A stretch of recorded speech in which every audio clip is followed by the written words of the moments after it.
Welcome back. We're here with Irish special teams coach. You're the tight ends. You're kind of a jack of all trades. Yeah. Scott Booker. Coach, tell us a little about the current signees you got so far. You got 3 guys in so far, and just tell us a little bit about, first, I guess start with Jalen Elliott. Yeah, well, again, this is an exciting day for Irish Nation and having all these guys in, specifically my area, the East Coast. Virginia has been very productive for us, and we feel like Jalen Elliott's going to fit the mold as a productive player, great athlete. First of all, great leader, 2-time captain, state championship winner, and really understands what it takes to work hard and be a productive player for us.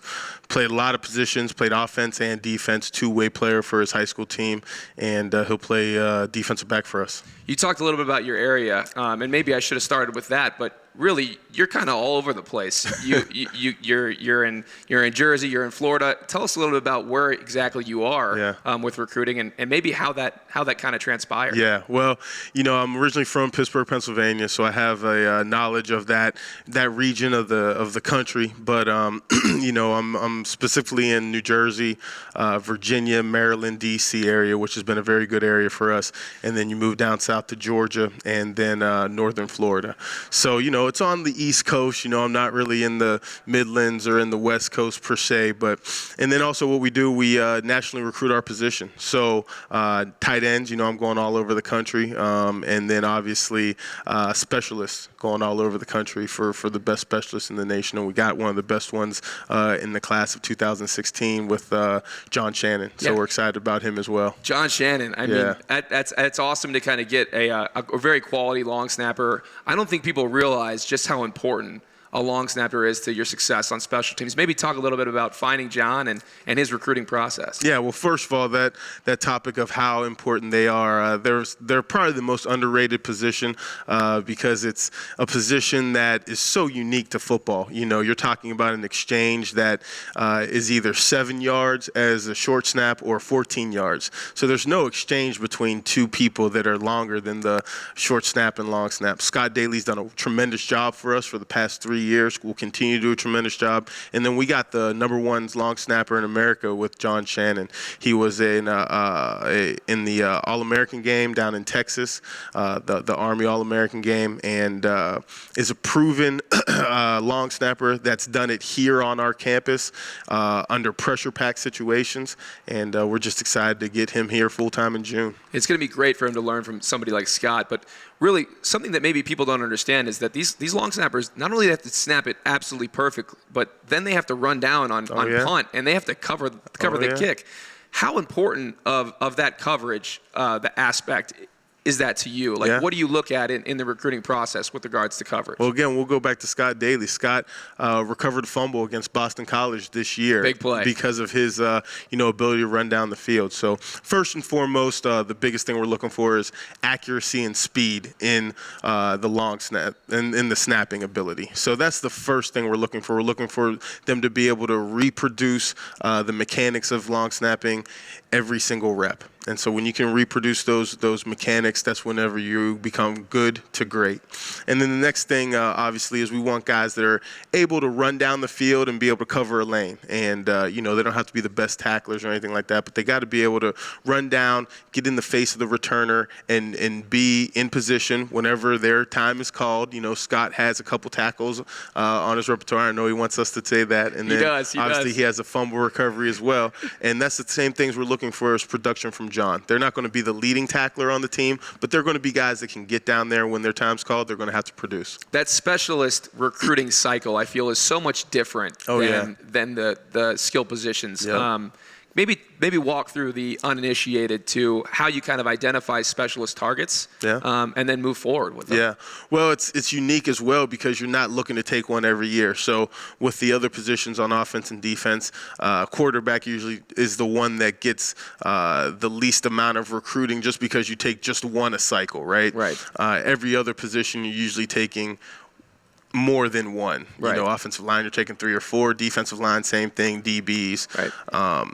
But whenever you look at specialists, there could go 2 or 3 years without taking a position, just because, that's a unique position, and you probably are only going to have one field goal kicker, one punter, and one long snapper on scholarship at one time. And so, with having Scott as a fifth-year senior and then having John with all of his eligibility to go, the Irish probably won't be taking another long snapper for quite some time. Right. And then when you look at Justin Yoon being a true freshman, when you look at Tyler Newsome being a redshirt freshman, I'd say our specialist position is in a pretty good situation. I gotta throw some love, because you only can take so many specialists. You gotta have some quality walk-ons for depth, right? No question. So no question. I just maybe talk a little bit about those guys that really make up the depth of our specialist unit in the battery, and just a little bit about how important they are to the team and our preparation. Yeah, very true. And so you have usually 3 on scholarship, and then where you really are getting your depth, like you said, is those walk-ons. And so we have John Cherishon, Jeff Riney. We had Hunter Smith as a walk-on backup long snapper, and Sam Kohler is another walk-on specialist that we have. And those guys really are very intricate in a lot of ways. Not only do they help us, obviously, if we have injuries or someone goes down on Saturdays, but for the look teams, for the scout teams, right, they're kicking and punting and snapping for those, and that's very important too. They have to be accurate, and they also have to be able to have great competition with our guys that are on scholarship. Nothing breeds excellence like competition, and so we want to have competitive guys if they're on scholarship or if they're not on scholarship. For people that don't know, we actually had a walk-on kicker not too long ago, David Ruffer, who became an All-American, and people that aren't at practice are probably not aware of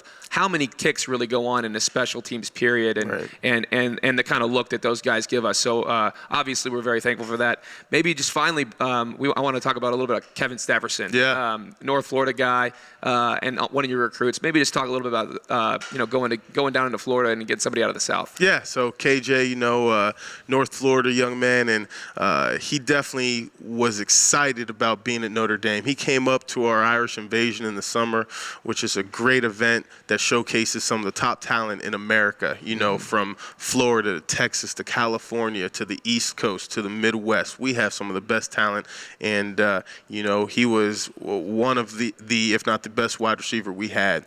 He was the fastest wide receiver we had at that, and really showcased great skills, ball skills, and route running ability. So, he comes from a great family, really good program in First Coast High School down there in Florida, a program that competes for state titles every year, and going to be a tremendous addition to our wide receiver core. I had the privilege of interviewing Kevin or KJ, and sorry, I don't know him like you know him yet, but I had the privilege of interviewing him, and what struck me was just how cerebral he was, how much he cared about his family, and those little things that I just really think separates him from the pack. And so I thought that had to be something that stuck out in recruiting. Of course, no question. Whenever you recruit a young man to the University of Notre Dame, it's not just solely on what's on the field, but it's also obviously what's in the classroom, and then what type of family he comes from. And for a young man to come up here from Florida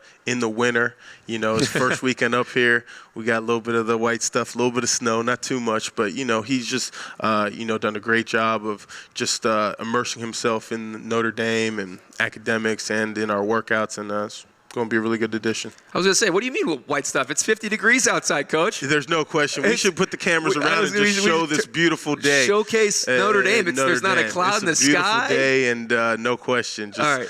So sun beaming off of Our Lady. I know. We got a great view of her today. Yeah. So finally, the last segment of this interview is going to be called the hot topic, and it's something we're going to do with every coach. And I'm going to ask you 16 questions. 16 for the class. How'd you come up with? For the class of 16. Of course, right? Of course. So we're going to start, and I want you to answer them as honestly as you possibly can. Okay. Is this rapid fire? Rapid fire, as quickly as you possibly can. Okay. All right. Is there a buzzer? No. Is there a lifeline? If you want a lifeline, you can I'm phone, just trying to you can phone a friend. There's a phone a friend. I can be your friend. There's no lifeline, but there's a phone. Yeah, you can call me. So, excellent. So with that being said, the hot topic. You have to do that. Yeah, the hot topic. Okay. Would you rather go for 1 or 2? 2. I like that. Receive or defer? Receive. Heads or tails? Heads. If you were a type of food, what would you be? Chicken. I like that. Wings. Wings. Yes. What's your spirit animal? Lion. Kobe or Jordan? Jordan. Not friends anymore. What Disney princess are you?